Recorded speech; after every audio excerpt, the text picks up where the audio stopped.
36 Tibetan Mastiff facts every owner should know. Number 1. One of the oldest known dog breeds, the Tibetan Mastiff, is also one of the largest. Males usually stand at least 26 inches tall at the shoulder and weigh around 100 to 160 pounds, while females typically reach a height of at least 24 inches and weigh about 75 to 125 pounds.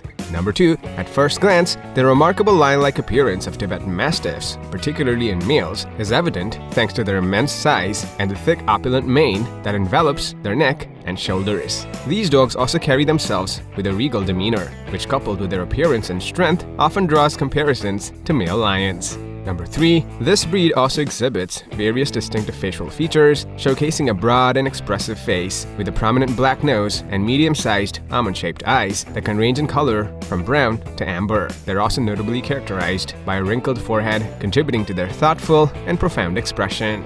Number 4. As per the AKC breed standard, Tibetan Mastiffs should possess a double-layered coat. This lush coat consists of long, coarse guard hairs on top and a soft undercoat that thickens in colder months and thins in warmer weather. Their fur should be fine and straight, avoiding a silky, curly, or wavy texture. Generally, male dogs tend to have a thicker coat compared to females. Number 5. These large dogs come in a variety of colors. They could be solid black, black and tan, and different shades of red, from light gold to deep red. Some might have a bluish-gray color, which is basically a lighter version of black. A few others may also have white markings around their neck, chest, and legs. Number 6. According to the AKC breed standard, male Tibetan Mastiffs must reach 25 inches in height and females 23 inches by 18 months, with disqualification for anything shorter. Dogs with incorrect bites or non-standard coat colors are also disqualified in conformation shows. Number 7. Although not typically vocal, this breed has a striking bark that surprises many when heard for the first time. It's more like a formidable roar than a traditional bark, serving as an effective deterrent against intruders. While generally quiet and disciplined, they may bark when bored,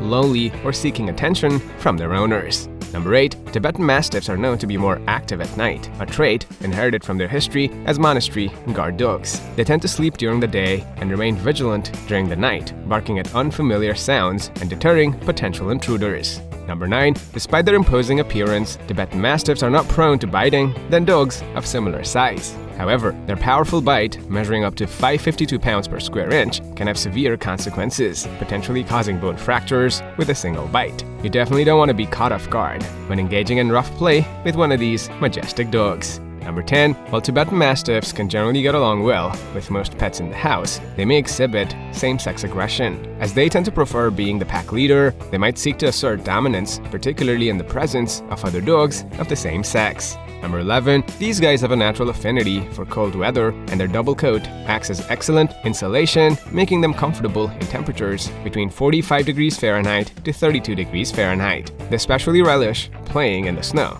However, it's a good idea to bring them indoors when the temperature drops below 20 degrees Fahrenheit. Number 12. As a large canine breed, the Tibetan Mastiff is known to mature very slowly. Females of the breed generally reach maturity at the age of 3 to 4 years, while males typically attain maturity between 4 and 6 years. Number 13. The female Tibetan Mastiff typically undergoes a specific reproductive pattern, experiencing one heat cycle annually, often in the late fall. As a result, the majority of Tibetan Mastiff puppies are usually born in the colder months of December and January.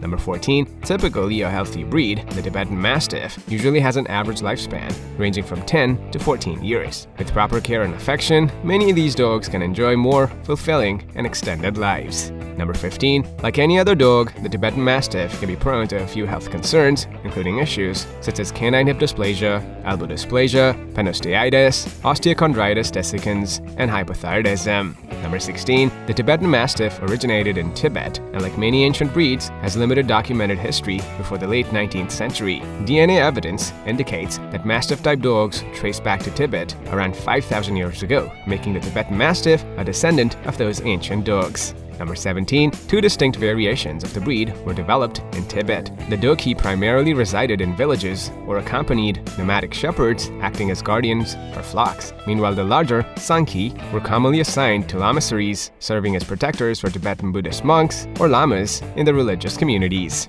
Number 18. Tibetan folklore tells of Shambhala, a mythical realm meaning a place of serenity or place of silence in Sanskrit. According to this folklore, Tibetan Mastiffs are believed to carry the spirits of monks and nuns who, due to a lack of virtue, couldn't access this mystical paradise, as it's reserved for those with pure hearts. Number 19. The Tibetan Mastiff made its Western world debut in 1847, when the first dog was presented to Queen Victoria by Lord Hardinge, the Viceroy of India. By 1873, England's Kennel Club officially recognized the breed as the Tibetan Mastiff, transitioning from its prior designation as the large dog from Tibet. Number 20. The Prince of Wales, later King Edward VII, brought two more Tibetan Mastiff to England in 1874, showcasing them at the 1875 Alexandra Palace Show. Over time, these dogs were intermittently imported to England and Europe, leading to the establishment of the first Tibetan Mastiff breed club in 1931. Number 21. The breeding of Tibetan Mastiffs was significantly affected by the Second World War, resulting in a complete stoppage of breeding activities. It wasn't until 1976 that English breeders reinitiated the importation of these dogs. Number 22. The Tibetan Mastiff, although introduced to England earlier, only arrived in the United States almost a century later during the 1950s. Becoming more widespread in the 1970s, these dogs experienced another surge in popularity during the 1990s as breeders concentrated on improving their quality and appearance. Number 23. Official records of the breed in the US traces back to 1958, when the foreign minister of Nepal presented two of these dogs to President Eisenhower. The puppies, however, were considered too large for the White House and were later moved to a farm in the Midwest. Number 24. It took over 50 years for the breed to receive formal recognition from the AKC from the time of their arrival in the US. In 2006, the Tibetan Mastiff gained recognition as a breed by the AKC, and it was during this classification that the big dog from Tibet was officially designated as the Tibetan Mastiff. And in 2008, the Tibetan Mastiff participated in the Westminster Kennel Club Dog Show for the first time. Number 25. Although cherished by people globally, the breed has yet to gain significant popularity in the United States. In the AKC's 2022 list of most popular dog breeds in America, these Mastiffs ranked 137th out of 199 dog breeds based on total registrations across the country. Number 26. Tibetan Mastiffs have also gained popularity among several notable figures, with American actors Ashton Kutcher and Marlon Brando, alongside Chinese basketball executive Yao Ming, all proudly owning these dogs. Number 27. Because of its significant size and unfairly perceived aggressive nature, owning a Tibetan Mastiff in countries like Malaysia, the Maldives, Australia,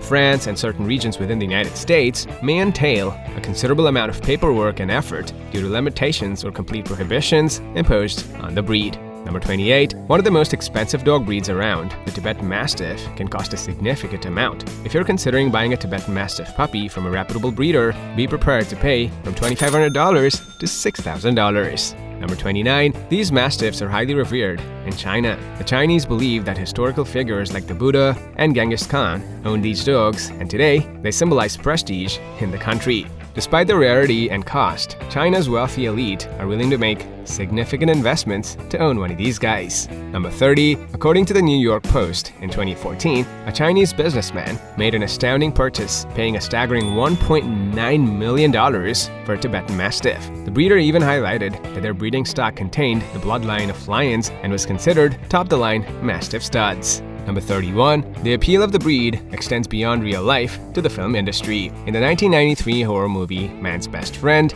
a Tibetan Mastiff named Max assumes the role of the main antagonist. What's interesting is that 5 different dogs were used during the filming process to portray the character.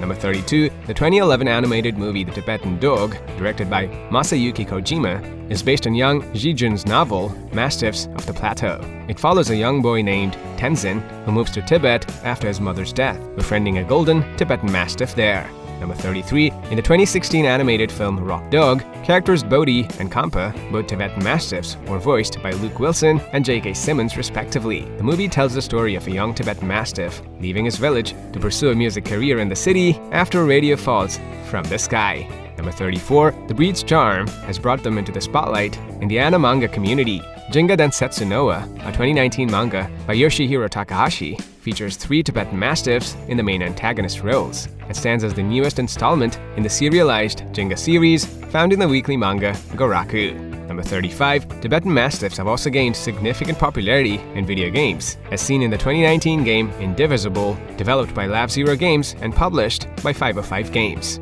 Players have the opportunity to take on the role of Lanshi, a Tibetan Mastiff character available for gameplay. Number 36, another game that featured Tibetan Mastiffs was Ghost of Tsushima in 2020, where they were known as Bankar dogs and served as guard dogs within the Mongol army. Players were given the opportunity to interact with and recruit these dogs in the game, including the option to pet them. Alright guys, now which of these Tibetan Mastiff facts intrigued you the most? Please let us know in the comments below. Thanks for watching!